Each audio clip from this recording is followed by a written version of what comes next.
Bismillah, Alhamdulillah, wassalatu wassalam ala Rasulillah. Kenapa Ramadan yang dikejar? Pertamanya, Ramadan ni ialah penghulu segala bulan. Ramadan, Sayyidus Syuhur, kata Nabi SAW. Orang ni, kalau dia tak hebat, dia tak ada kelebihan, orang tak angkat jadi ketua. Jadi begitulah Ramadan. Para ulama menyebut bahawasanya, kelebihan, fadilat dan ganjaran amalan dan ibadah di bulan Ramadan adalah melebihi daripada segala amalan dan ibadah yang dia lakukan pada bulan-bulan yang lain. Yang keduanya, kerana Nabi SAW sendiri telah menyebut secara khusus kelebihan ibadah pada bulan Ramadan. Nabi SAW bersabda, "Man qama Ramadan la imanan wa ihtisaban ghufira ma taqaddama min dhanbih." Allah Taala akan mengampunkan segala dosa-dosa dia. Begitu juga Nabi SAW mengatakan, "Awwaluhu rahmah wa awsatuhu maghfirah wa akhiruhu 'atqun minan nar." Di awalnya rahmat, di pertengahannya keampunan, dan di akhirnya ialah kebebasan daripada api neraka. Bahkan Sayyidatina Aisyah mengatakan Nabi SAW melakukan kebaikan pada bulan Ramadan melebihi daripada apa yang dilakukan pada bulan-bulan yang lain. Dan yang ketiga, kerana pada bulan Ramadan terdapat satu malam yang bernama Lailatul Qadar. Lailah bermakna malam, Al-Qadar bermakna ketentuan, ganjaran ataupun penganugerahan. Jadi maksudnya ialah suatu malam yang mana Allah Ta'ala akan mengurniakan kelebihan, barakah dan ganjaran kepada hamba-Nya. Amalan dan ibadah yang dilakukan pada malam Lailatul Qadar adalah seumpama kita melakukan ibadah selama 1000 bulan. Bahkan lebih bagus lagi, lebih baik lagi. Siapa dia yang sebut? Allah Ta'ala sendiri yang memberitahu kita di dalam firman-Nya, "Khairun min alfi syahrin", adalah lebih baik berbanding 1000 bulan. Jadi Nabi SAW tak bagi tahu secara khusus. Cuma para ulama telah memberikan tanda-tanda atau alamat macam mana nak kenal malam Lailatul Qadar. Antaranya, malam tersebut cuacanya tak terlampau sejuk, tak terlampau panas, bersuhu sederhana sahaja. Dan pada keesokannya matahari akan terbit dengan tidak terlalu terik. Juga sesiapa yang menghidupkan malam Lailatul Qadar ini akan diampunkan segala dosanya. Ghufira ma taqaddama min dhanbih, sebagaimana yang diriwayatkan di dalam Sahih Bukhari.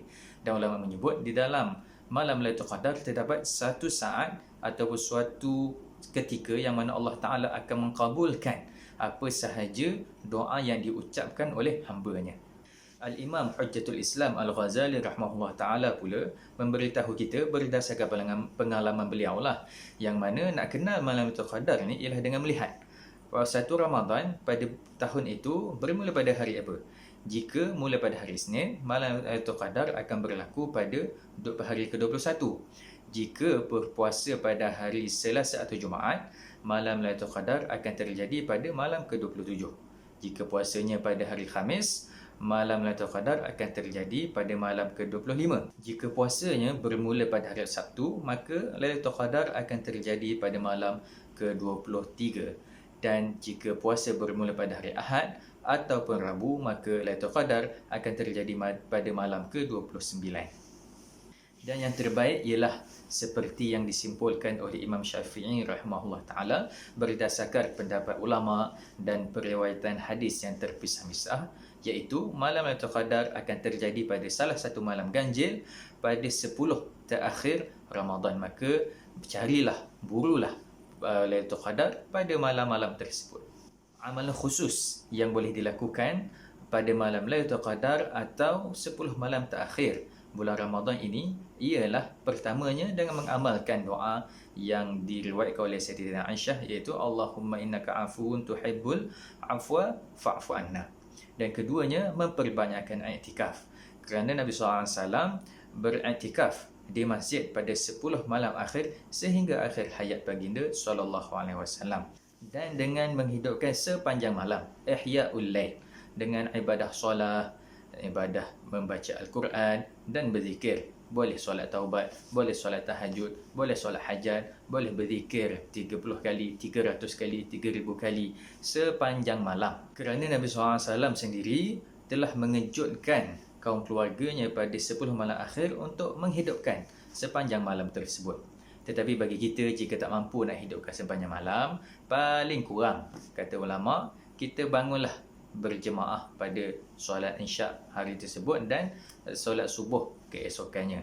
Kerana ada riwayat hadis yang memberitakan bahawasanya barang siapa menunaikan solat isyak secara berjemaah, pahalanya umpama menghidupkan separuh daripada malam. Dan pada keesokannya, jika dia menunaikan pula solat subuh secara berjemaah, seolah-olah dia telah menghidupkan sepanjang malam dengan beribadah. Jadi kalau tak mampu nak buat banyak, buat sikit pun dah alhamdulillah. Akhirnya, di samping kita memburu pahala-pahala sunat ini, janganlah kita meninggalkan pula amalan ataupun tuntutan wajib ke atas kita. Solat fardu kita jangan tinggalkan, bayaran zakat jangan dilupakan, hak kita sebagai anak kepada ibu bapa, hak ibu bapa kepada anak, hak kepada jiran-jiran, hak kepada kawan-kawan, hak kepada kaum kerabat, jangan kita abaikan. Moga-moga yang dikejar kita dapat, yang dikendong pun tidak kita cicilkan.